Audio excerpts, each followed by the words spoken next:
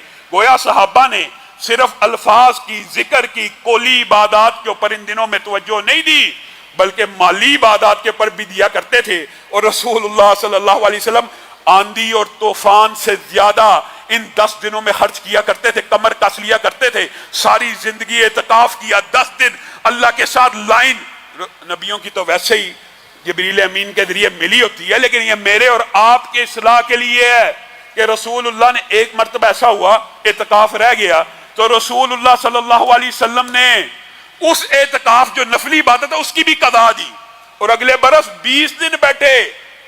گویا نفل کی قضا بھی نفل ثابت ہے، سنت کی قضا بھی سنت ثابت ہے، اور فرض کی جو قضا ہے وہ تو فرض بندے کے اوپر ہے ہی ہے، وہ تو دینی دینی ہے۔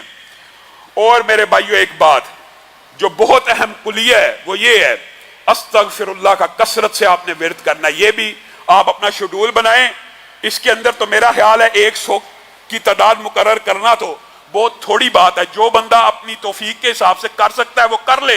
استغفر اللہ الذی لا الہ الا هو الحی القیوم واتوب الیہ، اس ایک وظیفے کے بارے میں حدیث ہے کہ اگر کوئی بندہ یہ الفاظ صدق دل سے کہہ دے کہ اللہ مجھے معاف کر دیں، میں آپ کے سامنے آتا ہوں، آپ ہی اللہ ہیں، آپ حی القیوم ہیں، اور آپ مجھے معاف کر دیں، اگر وہ بندہ میدان جنگ سے، مسلمانوں کے مارکہ جہاد سے پیٹ پھیر کے بھی بھاگا ہو، اللہ تعالیٰ اس کا یہ گناہ بھی معاف کر دے گا۔ تو آپ نے اس رات کے اندر جہاں پہ نیکیوں کے فضائل کے ذکر کرنے ہیں وہاں پہ اللہ سے معافی بھی مانگنی ہے۔ اس کا بھی فائدہ یہی ہے کہ آپ کے نامہ اعمال میں لکھا جائے گا کہ یہ بندہ 83 برس اللہ سے معافی مانگتا رہا۔ جو بندہ 83 برس اللہ سے معافی مانگتا رہے اس کے نامہ اعمال میں یہ لکھا ہوا پایا جائے گا، تو کیا رب اسے معاف نہیں کرے گا؟ اپنی عمر سے بھی زیادہ بڑی اللہ تعالیٰ آپشن دے رہا ہے، اور پھر بھی آپ یہ سمجھتے ہیں کہ اللہ رب العزت معاف کرنے والا نہیں ہے؟ میرے بھائیوں، جو قل ہو اللہ کے بارے میں بات کی، اگر بات آئی ہے تو اس بات کو مکمل کرتے ہیں تاکہ اگلے درس کے اندر اس کے علاوہ کی صورتوں کے فضائل رکھے جائیں۔ اور ایک کلیہ اور آپ نے یاد رکھنا ہے، جس طرح قل ہو اللہ 1/3 قرآن ہے تو یہ حدیث بھی حسن ہے کہ قل یا ایھا الکافرون 1/4 قرآن کے برابر ہے۔ یہ آپ نے ہر روز رات کو 12 مرتبہ پڑھنی ہے تاکہ 3 قرآنوں کا اجر و ثواب۔ قل یا ایھا الکافرون 12 مرتبہ پڑھنے میں کیا ٹائم لگ جائے گا؟ 10 دفعہ قل ہو اللہ پڑھنے سے کیا ٹائم لگ جائے گا؟ اور قل ہو اللہ کے معنی کے اوپر بھی غور کرنا ہے اور اس سورت سے محبت کرنی ہے۔ اور یہ میں کیوں کہہ رہا ہوں، مسجد قباء میں ایک صحابی رسول تھے، امام تھے، اور وہ کیا کیا کرتے تھے؟ سورت فاتحہ پڑھی، اس کے بعد قل ہو اللہ پڑھنا شروع کر دیتے تھے۔ قل ہو اللہ پڑھنے کے بعد قرآن پاک کو دیگر مقامات سے پڑھنا شروع کر دیتے تھے۔ اس حدیث سے یہ بات بھی ثابت ہوتی ہے کہ یہ جو ترتیب توقیفی کے اعتبار سے قرآن پاک کو پڑھنا ضروری نہیں ہے، کیونکہ یہ صحابی سب سے پہلے کیا پڑھا کرتے تھے؟ قل ہو اللہ، اور اس کے بعد قرآن کی تلاوت کیا کرتے تھے۔ رسول اللہ کے پاس مقدمہ آ گیا، یہ بندہ ہر رکعت میں قل ہو اللہ پڑھتا ہے، ہر رکعت میں قل ہو اللہ پڑھتا ہے۔ رسول اللہ صلی اللہ علیہ وسلم نے آپ کے نمازیوں کو کہا، اس بندے کے نمازیوں کو، یعنی اس صحابی کے، اگر آپ چاہتے ہیں کہ آپ اس امام کو بدل دیں تو آپ بدل دیں۔ ابھی رسول اللہ کی بارگاہ میں وہ بندہ پیش نہیں ہوا، وہ صحابی، اگر آپ اپنا امام بدلنا چاہتے ہیں تو بدل دیں۔ قباء کے لوگوں نے کہا امام تو بڑا اعلیٰ ہے، نیک اور متقی ہے، امام نہیں بدلنا چاہتے، لیکن یہ جو مسئلہ ہے کہ ہر روز ہر رکعت میں قل ہو اللہ پڑھتا ہے، اس کی کیا وجہ ہے؟ تو رسول اللہ صلی اللہ علیہ وسلم کے پاس مقدمہ جب آ گیا، رسول اللہ نے اس کو طلب کر لیا اور کہا کیا معاملہ ہے، ہر رکعت میں تو قل ہو اللہ پڑھتا ہے؟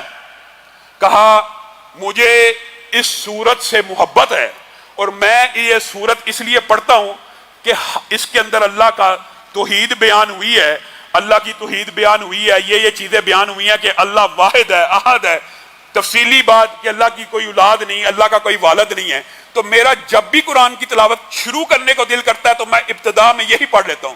تو رسول اللہ صلی اللہ علیہ وسلم نے اپنے باقی صحابہ کو مخاطب ہو کے کہا, یہ بندہ جس کو قل هو اللہ سے محبت ہے, اس قل هو اللہ کی محبت کی وجہ سے اللہ نے اس کو جنت میں داخل کر دی.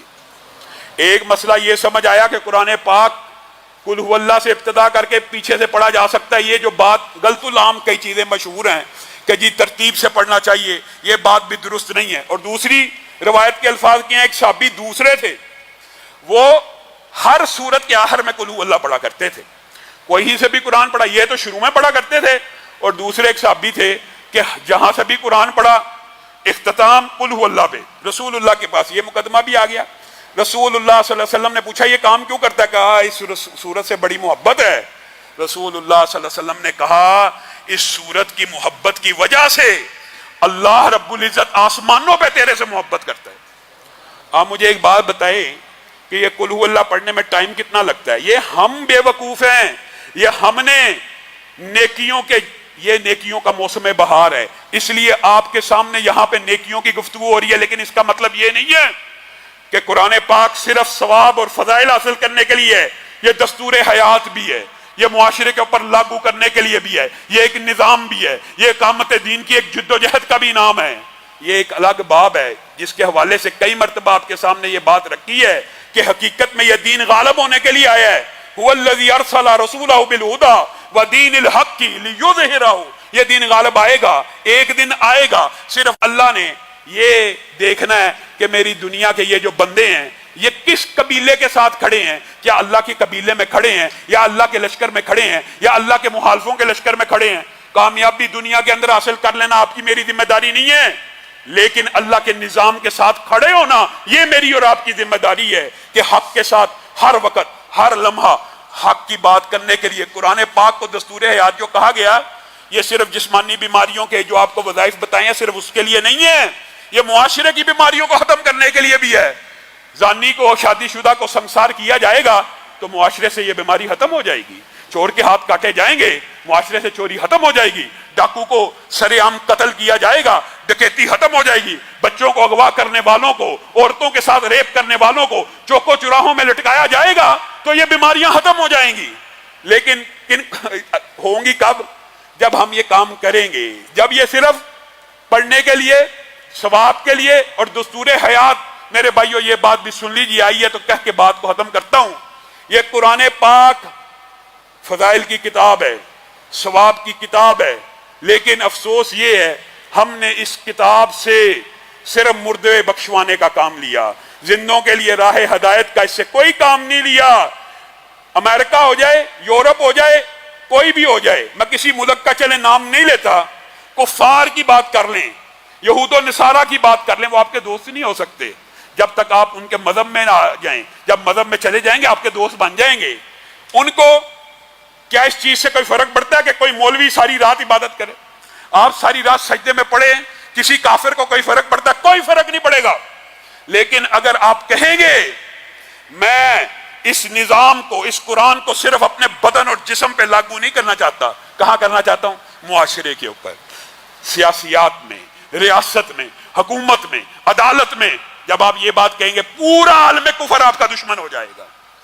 ہم یہ سمجھتے ہیں کہ سجدوں سے خطرہ ہے, رکوع سے خطرہ ہے, عبادات سے خطرہ ہے. کوئی خطرہ نہیں ہے. سجدے میں پڑے رہو, اللہ کے نعرے لگاتے رہو, کوئی خطرہ موجود نہیں ہے. لیکن ان ایام کے اندر آپ نے یہ ثواب بھی حاصل کرنا ہے. اصل خطرہ یہ ہے کفار کو کہ اس قرآن کو جو بندہ اپنے جسم پہ لاگو کر رہا ہے, لا محالہ بات ہے, یہ بات بھی یاد رکھیے. جب آپ اس قرآن کو اپنے جسم پہ لاگو کرتے ہیں, جب آپ کی زبانیں اس سے تر ہو جاتی ہیں, اس کے اندر ایک جلالی اور وجدانی کیفیت ہوتی ہے, یہ آپ سے یہ تقاضا کرتی ہے کہ اس کو اپنے بیوی بچوں پہ بھی نافذ کرو, اس کو اپنے گھر پہ بھی نافذ کرو. جب بیوی بچوں اور گھر کے اندر بھی نافذ ہو جاتا ہے پھر یہ تقاضا کرتا ہے کہ اس کو معاشرے پہ بھی نافذ کرو. اور یہی وہ بات ہے جس سے وہ خطرہ محسوس کرتے ہیں. اللہ رب العزت جو کہا گیا, جو سنا گیا, اس کو سمجھنے کی توفیق عنایت فرمائے.